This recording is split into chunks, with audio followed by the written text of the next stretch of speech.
Hello friends, চলে এসেছি আজ তোমাদের ডিমান্ড মতো কি পিওআইকিউ অধ্যায় ভিত্তিক ম্যাথ নিয়ে।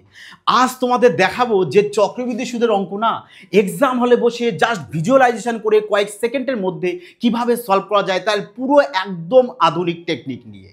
তা তোমাদের কাছে একটি আমার রিকোয়েস্ট যে তোমরা পুরো ক্লাসটি না মনোযোগ সহকারে দেখবে, তাতে কি হবে এই টাইপের প্রশ্ন তোমাদের যে কোনো এক্সামে যদি এসে থাকে তোমরা সেকেন্ডের মধ্যে সলভ করতে পারবে। আর হ্যাঁ, আরেকটি কথা তোমাদের রিকোয়েস্ট করতে চাই, যারা নিউ ভিউয়ার আছো তারা অবশ্যই কিন্তু চ্যানেলটিকে সাবস্ক্রাইব করে অল নোটিফিকেশন ক্লিক করে রাখবে, যাতে নেক্সট ক্লাস দেওয়ার সাথে সাথে তোমাদের কাছে পৌঁছে যায়। তা চলো এবার বন্ধুরা, যে আর কথা না বাড়িয়ে চাওয়া যাবে প্রশ্নে যে সেকেন্ডের মধ্যে সলভ কিভাবে হয়। চলো এবার দেখো এই প্রথম প্রশ্নটি কি বলেছে, যে চক্রবৃদ্ধি সুদের ভিত্তিতে গণনা করে 2400 টাকার বার্ষিক 5% চক্রবৃদ্ধি সুদের হারে 2 বছরে প্রাপ্ত মিশ্র ধন কত হবে। দেখো চক্রবৃদ্ধি সুদের অঙ্ক করতে গেলে সবার আগে তোমাদের কি জানতে হবে, তো জাস্ট একটু বেসিক জানতে হবে যে কি যে কোনো সংখ্যা, দেখো যে কোনো সংখ্যা যখন তোমাদের পার্সেন্টেজ দিয়ে দেবে তার ফ্র্যাকশন যেন তোমরা ফাস্ট করতে পারো। তোমরা যত তাড়াতাড়ি এর ফ্র্যাকশন ফাস্ট করতে হবে তত তাড়াতাড়ি না তোমাদের চক্রবৃদ্ধি সুদের অঙ্ক সলভ হয়ে যাবে। কি করে দেখো, যদি 5% দেয় তাহলে পার্সেন্ট মানে কি জানি আমরা 100 জানি, তাহলে কি করবো আমরা এখানে নিশ্চয়ই পার্সেন্টেজের 100টা চলে আসবে, কোথায় নিচে চলে আসবে, তাহলে এখানে আর পার্সেন্টেজটা থাকবে না, তাহলে 5/100 হবে। তাহলে যদি একে কাটো 5 5 5 20 100, তাহলে এই নাও 20 টাকায়, তার মানে এই 1 টাকা আমাদের সুদ আসবে। 20 টাকায় যদি 1 টাকা সুদ আসে তাহলে আমরা কি করব 21/20 করব, মানে 20-র সাথে 1 টাকা যোগ করব সুদের টাকাটা, তাহলে ওপরে আমাদের সুদ আসল টাকা চলে আসবে। তাহলে এই ওপরে যেটা এসছে এটাকে বলে সুদ আসল টাকা, আর নিচেরটা হচ্ছে কি আমাদের আসল টাকা। তার মানে আসলকে আমরা পি দিয়ে ডিনোট করি, মানে প্রিন্সিপাল বা আসল, আর ওপরটাকে বলি অ্যামাউন্ট মানে সুদ আসল। বোঝা গেছে? এইটুক জাস্ট, তোমাদের আর কিচ্ছু করতে না, জাস্ট তোমার ফ্র্যাকশনটাকে না একবারে করার চেষ্টা করবে যে 10% মানে কত হয় আমাদের 11/10 হয়। 20 যদি তোমাদের 25% দেয় তা 25% মানে কত করবে আমরা জাস্ট একবারে করবে 100কে 25 দিয়ে কেটে দেবে, 4 25 100, তার মানে কত চলে আসবে 4-এর সাথে 1 যোগ করে দেবে, তা চলে আসবে কত 5/4 চলে আসবে। জাস্ট এইভাবে না কয়েক সেকেন্ডের মধ্যে তোমরা জাস্ট ফ্র্যাকশন করাটা আগে দেখো। যদি তোমাদের ধরো দিয়ে দেয় যে 30%, হ্যাঁ 30%, তাহলে কি করবে 30% যদি দিয়ে দেয় তাহলে ডাইরেক্ট বলে দেবো আমরা কত যে 13/10। কি করে আসে দেখো 30 আর পার্সেন্ট মানে কত 100, তাহলে 0 0 কেটে দাও, এই নাও 3/10 চলে এসছে, তার মানে 10-এর সাথে 3 কি করবে যোগ করবে, তাহলে চলে আসবে 13/10। তার মানে 13 টাকা হচ্ছে আমাদের সুদ আসল টাকা, আর 10 টাকা হচ্ছে আমাদের কি আসল টাকা। ব্যাস এইটুকু কাজ তোমাদের মাইন্ডে ফার্স্ট ক্যালকুলেশন করে নিতে হবে। বোঝা গেছে? তাহলে এই প্রশ্নটাতে কি বলেছে দেখো, প্রশ্নে বলেছে যে কত পার্সেন্ট হারে বলেছে আমাদের 5%। তা তুমি যদি 5% ডাইরেক্ট বলতে পারো যে 5% বলেছে, তার মানে আমাদের চলে আসবে কত 5 20 100, তাহলে 20-র সাথে 1 যোগ করে দেবো, তার মানে 21/20 চলে আসবে। যদি তোমার 21/20 চলে আসে, ব্যাস এইটুকু তুমি যদি মাইন্ডে সলভ করে নিতে পারো না। এইবার তোমাকে টাইম কত দিয়েছে দেখো, 2 বছর দিয়েছে, টাইম দিয়েছে 2 বছর। যে টাইমটা দেবে না ওটাকে তোমরা এইভাবে পাওয়ারে লিখে দেবে যে 2 বছর দিক কি 3 বছর দিক কি 4 বছর দিক কি 5 বছর দিক, কোনো প্রবলেম নেই, যা টাইম দেবে তোমরা পাওয়ারে লিখে দেবে। তাহলে এবার তুমি বলো যে এখানে 21-এর স্কোয়ার কত হয় 441, তাই না? 21-এর স্কোয়ার চলে আসবে 441, আর 20 স্কোয়ার চলে আসে কত আমাদের 400 চলে আসবে, তাই না? এবার বলো যদি 441 চলে এসছে সুদ আসল আর আসল চলে এসছে 400, তাহলে বলো তো এদের মধ্যে সুদ চক্রবৃদ্ধি সুদটা কত পেয়ে যাবো আমরা? 41 টাকা সুদ পেয়ে যাবো কি না? 41 টাকা সুদ পেয়ে যাবো। এবার আসল তো আমাদের দিয়েছে কত 2400, কিন্তু আসল পেয়েছি কত 400, বলছে এটা 400 নয়, এটা 2400। বলো 400-র সাথে কত গুণ করবো যাতে 2400 চলে আসে? কত গুণ করতে হবে আমাদের? তার মানে আমরা কত গুণ করব 60 গুণ করবো, এই সরি 6 গুণ করবো, তাই না? দেখো 24 4 6 24 আর 0000 মানে 6 গুণ করবো। তাহলে যদি 6 গুণ করা হয় তাহলে এই নাও এই সুদের সাথেও 6 গুণ করে দাও, তাহলে 6-কে 6 4 6 কত চলে এসছে আমাদের এখানে 24, তার মানে 246 টাকা চলে আসবে কি আমাদের চক্রবৃদ্ধি সুদ। আর যদি বলে সুদ আসল কত, তাহলে আমরা ওপরে 6 এর সাথে 6 গুণ করে দেবো, তাহলে চলে আসবে 6-কে 6 আর 4 6 24-এ 4, হাতে আমাদের 2, 4 6 24 আর 2-এ চলে এসছে 26, তাহলে এটা চলে আসবে আমাদের সুদ আসল টাকা। বোঝা গেছে? তার মানে যাই দিক তোমরা অনায়াসে বের করতে পারবে। দেখো যদি চক্রবৃদ্ধি সুদ দেয় তাহলে কত পেয়ে যাবো 246 টাকা, যদি তোমাদের মিশ্র ধন মানে সুদ আসল দেয় তাহলে কত পেয়ে যাবো আমরা 2646 টাকা। বোঝা গেছে? তার মানে দেখো যদি এই লজিকটা তোমরা ইউজ করো না তোমাদের কত তাড়াতাড়ি ম্যাথ সলভ হয়ে যাবে। ক্লিয়ার হয়েছে এবার? তাহলে আমাদের প্রশ্নে চেয়েছিল কি যে প্রাপ্ত মিশ্রধন, আর মিশ্রধন বলতে কি বোঝায়? সুদাসল, তার মানে এটি চলে আসবে কিন্তু আমাদের কারেক্ট আনসার। বোঝা গেছে এবার? তা চলো এবার পরবর্তী প্রশ্নে যাওয়া যায়। এই প্রশ্নটি দেখো কি বলেছে, বলেছে যে ৬,০০০ টাকা মূলধনের ওপর বার্ষিক 10% চক্রবৃদ্ধি সুদের হারে ২ বছরের চক্রবৃদ্ধি সুদ কত হবে? আরে মুশকিল, 10% বলেছে, আর 10% মানে কত হবে আমাদের? দেখো 10% মানে কত? 11/10 হবে, তাই না? 10% মানে জানি কত আমরা? 11/10। তাহলে এবার টাইম কত বলেছে? 2 বছর। হ্যাঁ, তাহলে চলো এই নাও ব্যাকেট দিয়ে পাওয়ারে 2 বছর দিয়ে দাও। তাহলে বলো 11-এর স্কোয়ার কত চলে আসে? 121, আর 10-এর স্কোয়ার চলে আসবে কত? 100, তাই না? তাহলে এবার আসল কত পেয়ে গেছি আমরা? 100 টাকা। কিন্তু আমাদের আসল তো 100 বলেনি, আসল বলেছে কত? আসল বলেছে 6,000 বলেছে। তাহলে 100-র সাথে কত গুণ করব যাতে 6,000 চলে আসে? তার মানে 100-র সাথে আমরা 60 গুণ করব। 100-র সাথে 60 গুণ করব। এইবার চেয়েছে কি আমাদের? চক্রবৃদ্ধি সুদ চেয়েছে। তার মানে চক্রবৃদ্ধি সুদ চেয়ে কিভাবে বের করবো আমরা? এই যে সুদ আসল থেকে আসলকে বাদ দিয়ে দেবো, কত চলে আসবে ওখানে? 21 টাকা। 21 টাকা সুদ পেয়ে যাবো না? তাহলে এর সাথে 60 গুণ, মানে এর সাথেও 21-এর সাথেও 60 গুণ করে দাও, তাহলে চলে আসছে 0, 6-কে 6, 6 দুগুণ 12। এই নাও দেখো 1260 টাকা চলে আসলো আমাদের চক্রবৃদ্ধি সুদ। বলো তো যদি এটা মিশ্র ধন চেত তাহলে কি করতাম? মানে সুদ আসল, তাহলে কি করতাম? এই 121-এর সাথে আমরা কি করতাম? 60 গুণ করে দিতাম, তাহলে কত চলে আসতো আমাদের? 0 0 লিখে দাও, 6-কে 6, 6 দুগুণ 12, 2 হাতে 1, 6-কে 6, 1-এ 7। এই নাও 7,260 টাকা চলে আসলো আমাদের সুদ আসল মানে মিশ্র ধন। তার মানে বুঝতে পারলে যে যাই দিক তোমাদের অ্যামাউন্ট বের করতে বলুক, কি চক্রবৃদ্ধি সুদ বের করতে বলুক, কি তোমাদের প্রিন্সিপাল বের করতে বলুক, আমরা এই লজিকে আরামসে সলভ করে আসতে পারবো। ক্লিয়ার হয়েছে? তা চলো এবার পরবর্তী প্রশ্নে যাওয়া যায়। এই প্রশ্নটি এবার দেখো কি বলেছে, বলেছে যদি সুদের গণনা অর্ধবার্ষিক চক্রবৃদ্ধি ভিত্তিতে করা হয়। হ্যাঁ, এবার কার মানে বুঝতে পারছো? অর্ধবার্ষিক দিয়েছে, বাট চলো আগে পড়ি একটু। বলেছে তাহলে 16,000 টাকার ওপর বার্ষিক 20% হারে 1 বছরের সমূল চক্রবৃদ্ধি সুদ কত? সমূল চক্রবৃদ্ধি সুদ বলতে কি জানো? সুদ আর আসল দুটোকে একসাথে, মানে অ্যামাউন্টটা। তাহলে এবার বলেছে দেখো দেখো প্রশ্নে বলেছে কি যে অর্ধবার্ষিক চক্রবৃদ্ধি ভিত্তিতে তোমার দেবে অর্ধবার্ষিক রূপে। এইবার তোমাকে যে পার্সেন্টেজটা দিয়েছে সেটা কি বার্ষিক দিয়েছে না, মানে বছরে 20% দিয়েছে। আচ্ছা তোমরাই বলো না, আমি আর কি বলবো? বছরে যদি 20% দেয় তাহলে অর্ধবার্ষিক মানে 6 মাস, 6 মাসে তাহলে কত পার্সেন্ট দেবে? তার মানে 6 মাসে বলতে পারি 6 মাস মানে 6 মাস, এই নাও 6 মাস লিখে দিলাম। তাহলে বলো বছর 6 মাস, 6 মাসে 1 বছর হয়েছে না? আর 1 বছর দেবে 20%, তার মানে 6 মাসে কত পার্সেন্ট করে দেবে আমাদের? 10%, 10%, দুবার দেবে। 6 মাসে 10%, আবার 6 মাসে 10%, দুবার দেবে না? তাহলে দুবার যদি দেয় তাহলে এবার বলো যে পার্সেন্টেজ কত রয়েছে? 10%, আর 10%-এর ফ্র্যাকশন করলে কত হয়? বলো কত হয়? 10%-এর ফ্র্যাকশন করলে চলে আসে আমাদের 11/10, তাই না? আরে বাচ্চারা জানে তো যে 10% মানে 10% মানে 10/100 হবে, 0 0 কাটো, তার মানে 10 টাকায় 1 টাকা যদি সুদ হয় তাহলে সুদ আসল কত চলে আসবে? 10-এর সাথে 1 যোগ করে দেবো, এই নাও 11/10। এইটুক ফ্র্যাকশন না তোমরা মাইন্ডে চটজলদি করে আসতে পারবে, এইটুক তো আমি জানি। তার মানে এখানে চলে এসে 11/10। তাহলে এবার দেখো কবার দিচ্ছি আমরা? এখানে দুবার দিচ্ছি না? তাহলে এই নাও ব্যাকেট দিয়ে পাওয়ারে দুবার দেবে। বোঝা গেছে? তাহলে দুবার যদি দাও তাহলে 11 স্কোয়ার 121, 10-এর স্কোয়ার চলে এসছে 100। এবার চলো দেখো তোমাদের প্রশ্নে কি দিয়েছে। দেখো প্রশ্নে বলেছে আমাদের আসল টাকা দিয়ে দিয়েছে 16,000, কিন্তু আসল আমরা পেয়েছি কত? 100। তার মানে বলছে এটা 100 নয়, এটা কত? 16,000 টাকা।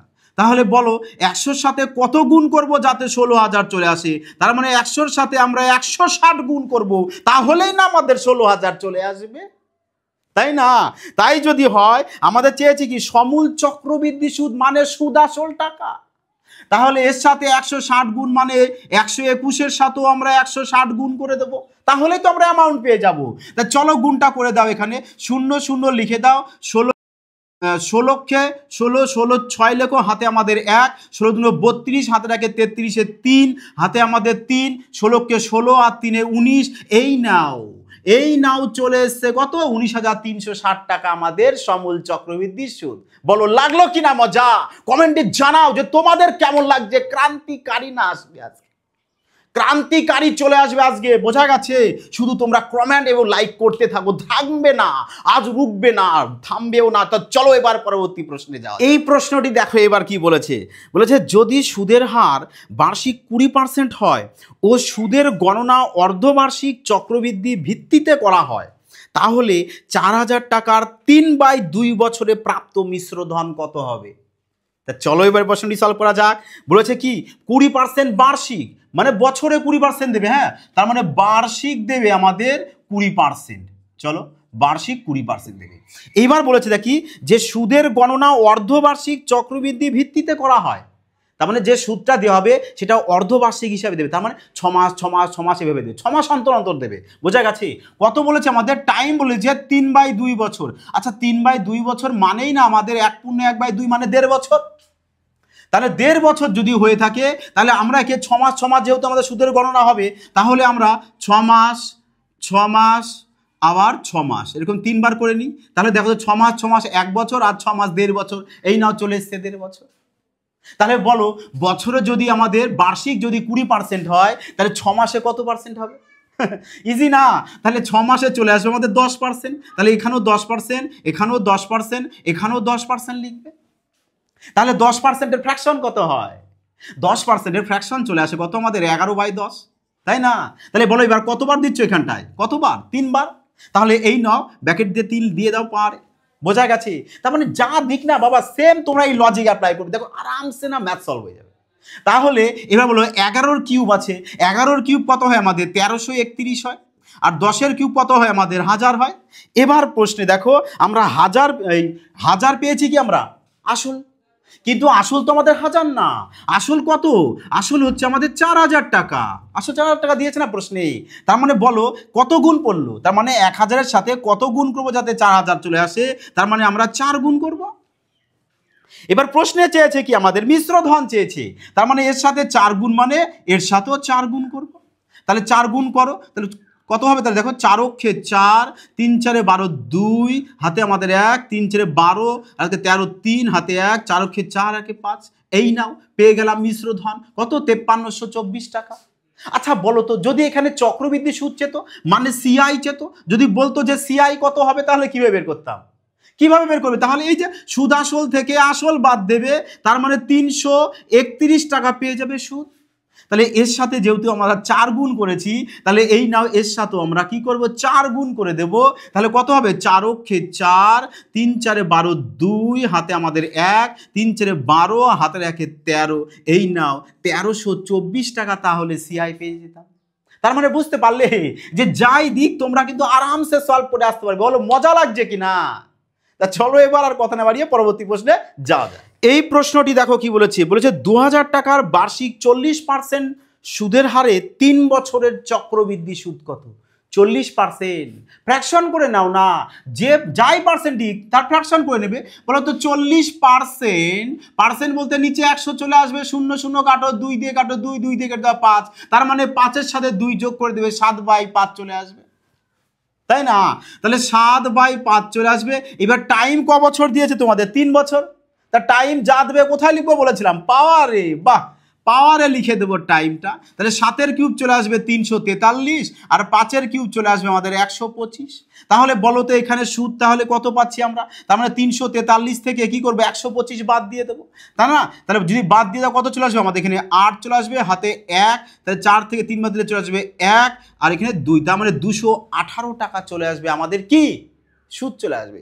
এবার দেখো আমরা আসল কত পেয়েছি এখানে? বলো তো 125 টাকা। কিন্তু 125 টাকা তো আসল নয়, আসল কত দিয়েছে আমাদের? 2000 টাকা।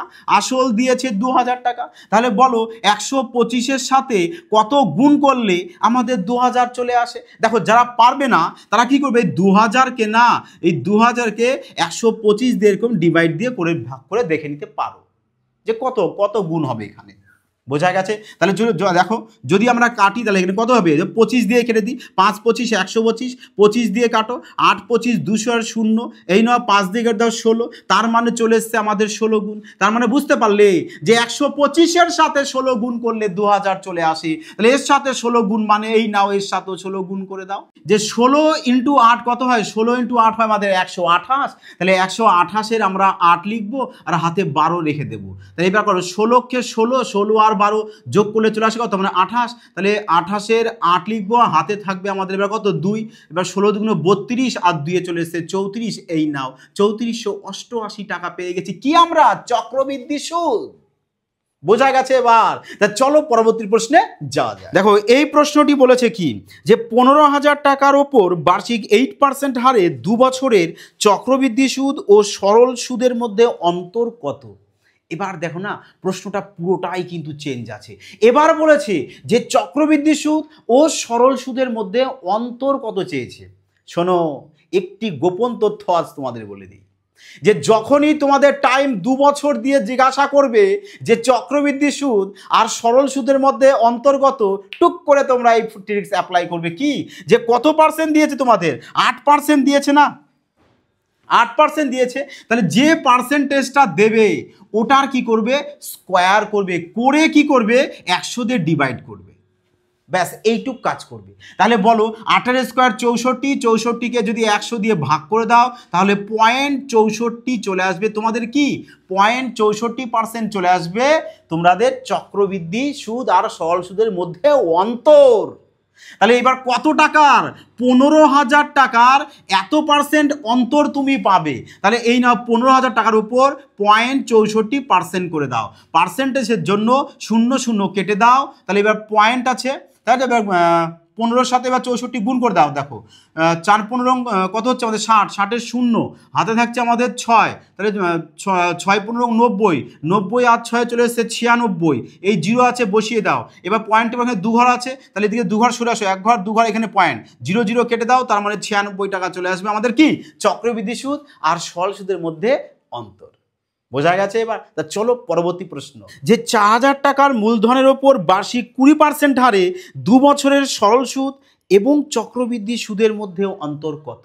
দেখো আবার চলে এসছে কি সরল সুদ ও চক্রবৃদ্ধি সুদের মধ্যে অন্তর কত বছরের? 2 বছরের। আর যখনই 2 বছরের দেবে আমরা কি করব? যে পার্সেন্টেজ দেবে তার স্কোয়ার করে 100 দিয়ে ভাগ। তাহলে কত পার্সেন্ট দিয়েছে? 20%। তাহলে বলো 20 স্কোয়ার করলে কত চলে আসে আমাদের? 400। আর 400-কে কি করবো আমরা? 100 দিয়ে ভাগ করে দেবো। শোনো, এই কন্ডিশনটা তখনই অ্যাপ্লাই করবে যখন টাইম 2 বছর বলে দেবে। তাহলে যেটা তোমরা পাবে সেটা কি পাবে? এই যে 4% পেয়েছি, এটা কিন্তু আমাদের চক্রবৃদ্ধি সুদ আর সরল সুদের মধ্যে অন্তর পাচ্ছি এত পার্সেন্ট, 4%। তাহলে 4% অন্তর যদি আমাদের হয় কত টাকার উপর বলেছে? 4,000 টাকার উপর। তাহলে বলো 4,000 টাকার ওপর চক্রবৃদ্ধি সুদ আর সরল সুদের মধ্যে অন্তর কত পার্সেন্ট পাবো? 4%। তাহলে এই নাও এর 4% করে দাও। তাহলে পার্সেন্টেজের জন্য 0 0 কেটে দাও। তাহলে 4 4 16, 160 টাকা চলে আসবে আমাদের চক্রবৃদ্ধি সুদ আর সরল সুদের মধ্যে অন্তর। বলো এবার কেমন লাগলো তোমাদের এই ট্রিক্সটা? তোমরা এক্সাম হলো না, মুখে মুখে সলভ করতে পারো। 20% দিয়েছে, টাইম 2 বছর, তার মানে 20 স্কোয়ার কত হয়? 400। 400-কে 100 দিয়ে ভাগ করবো, 4% চলে আসবে। তাহলে যে টাকা দেবে ওই টাকাটার কি করবো আমরা? 4% করে দেবো। ব্যাস আমাদের অ্যান্সার না ইউই সলভ হয়ে যাবে। কয়েক সেকেন্ড লাগবে বাবা, মুখে মুখেই না সলভ। তা চলো এবার পরবর্তী প্রশ্নে যাওয়া যায়। চলো এবার এই প্রশ্নটি দেখো কি বলেছে, যে যদি সুদের হার বার্ষিক রূপে চক্রবৃদ্ধি হয় তাহলে 25,000 টাকা ধনরাশি 2 বছর পরে 36,000 টাকা হয়, তাহলে সুদের হার কত? বোঝা গেছে? আগের প্রশ্ন থেকে এবার কিন্তু টাইপ চেঞ্জ।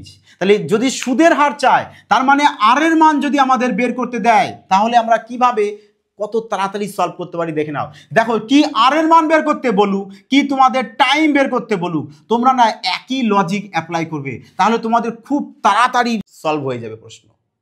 দেখো কিভাবে বলেছে, যখনই বলবে এটা বের করতে কিংবা এটা, তোমরা কি করবে? পি ইকুয়াল টু এ করবে, ব্যাস এইটুক কাজ। আরে এইটুক কাজ তো পারবে তোমরা, বলো পারবে কি না? 100% এইটুক কাজ করতে পারবে। আরে P equal to A, P বলতে আসল, এ বলতে অ্যামাউন্ট মানে সুদ আসল, ব্যাস তাহলে অঙ্ক শেষ ওখানেই। তাহলে আসল কত বলেছে আমাদের এখানে? 25,000 বলেছে। তাহলে আসল 25,000 আর সুদ আসল বলে দিয়েছে কত আমাদের 36,000 টাকা, তাই না? এবার দেখো যে দুটো সংখ্যা তোমরা এখানে পাবে এদেরকে এমনভাবে কাটবে যতক্ষণ না তোমাদের স্কোয়ার কিউব 4 5 পাওয়ারে ততক্ষণ পর্যন্ত কাটতে থাকবে। তাহলে যদি দেখো এদিকে 3 0 আর 3 0 কেটে দিই তাহলে চলে এসছে কত এখানে 25, এখানে চলে এসছে কত 36, তার মানে এ চলে এসছে 5-এর স্কোয়ার আর 36 মানে 6-এর স্কোয়ার। আর পাওয়ারে যেটা থাকবে ওটাই না তোমাদের টাইম। তাহলে যদি টাইম বের করতে বলতো তাহলে আমরা পাওয়ারটাকে নিতাম, কিন্তু আমাদের চেয়েছে কি সুদের হার বের করতে। তাহলে সুদের হার কিভাবে বের করব? টাইম না জানলাম যে স্যার পাওয়ারে যেটা হয় ওটাই টাইম হয়, সুদের হারটা বলুন। চলো, তার মানে দেখো 5 টাকা ছিল আসল আর এখানে সুদ আসলে হয়ে গেছে 6 টাকা। বলো তো প্রভুরা এখানে ক টাকা সুদ বেড়েছে? 5 টাকা থেকে 6 টাকা, তার মানে 1 টাকা সুদ বেড়েছে। তাহলে বলো 5 টাকায় যদি 1 টাকা সুদ হয়, এই নাও শতকরাই কত সুদ হবে আমাদের? তার মানে কত হলো আমাদের? 20% না। তাহলে আর এর মান কত পার্সেন্ট হলো আমাদের? 20%। বোঝা গেছে যে এই টাইপের প্রশ্ন কি আর এর মান বের করতে দিক কি টাইমের মান বের করতে দিক তোমরা অনায়াসে সলভ করতে পারবে। তাহলে আজ তোমরা কি কি শিখলে তোমরা যে কিভাবে বের করতে দেয় আরামসে তোমরা পারবে বের করতে। অ্যামাউন্ট, টাইম আর এর মান, তাই তো এগুলো সব, আর হচ্ছে চক্রবৃদ্ধি সুদ আর সরল সুদের মধ্যে অন্তর, এই কটা টাইপ কিন্তু তোমাদের আজ পুরো কমপ্লিট করে দেওয়া হলো। তোমরা একটি কাজ করবে কি, পুরো ক্লাস এই ক্লাসটিকে না পুরো সমস্ত জায়গায় ক্রান্তিকারীর মতো বিস্তারিত করে দাও, যাতে সবাই না এই ধরনের ট্রিক শিখে না এক্সামে তাড়াতাড়ি ম্যাথ ইউজ সলভ করে না সিলেকশন নিতে পারে। আর আমাদের টার্গেট তোমাদের ম্যাথ না পুরো জলভাত বানিয়ে দেওয়া, যাতে তোমরা না ম্যাথ দেখবে আর ইউজ সলভ করে আসবে। তা চলো এবার আর কথা না বাড়িয়ে পরবর্তী প্রশ্নে যাওয়া যাক। এই প্রশ্নটি দেখো কি বলেছে, চক্রবৃদ্ধি সুদের হার নির্ণয় করো যখন 10,000 টাকা ধনরাশি 2 বছরে বৃদ্ধি পেয়ে 11,025 টাকা হয়। দেখো এই প্রশ্নটি কিন্তু আমি সলভ করব না, এটা তোমরা কি করবে সবাই সলভ করে কমেন্টে জানাবে যে তোমাদের কারেক্ট অ্যান্সার কত আসতে চলেছে। এবং আমার বিশ্বাস তোমরা সবাই না এই প্রশ্নটা আরামসে সলভ করে আনসার দিতে পারবে। তোমাদেরকে এই মাত্রই বলা হলো যে টাইম বলুক কি আর এর মান বের করতে বলুক, কিভাবে বের করতে হয়, যে পি ইজুকাল টু এ এই ট্রিক্সের সাহায্যে। তার মানে তোমরা সলভ করতে পারবে এবং সবাই কিন্তু না প্রশ্নটিকে সলভ করে কমেন্টে জানাবে, সবাই কিন্তু জানাবে। এইটুকু তোমাদের কাছে রিকোয়েস্ট থাকছে এই কারণে যাতে আমিও তো দেখি যে তোমরা সবাই এই প্রশ্নগুলো অনায়াসে সলভ করতে পারছো এবং তোমরা প্রপার শিখেছো। যাই হোক বন্ধুরা, তোমরা কোনো মতো প্র্যাকটিস করতে থাকো, তোমাদের সিলেকশন কামনা করি। সুস্থ থাকবে, ভালো থাকবে।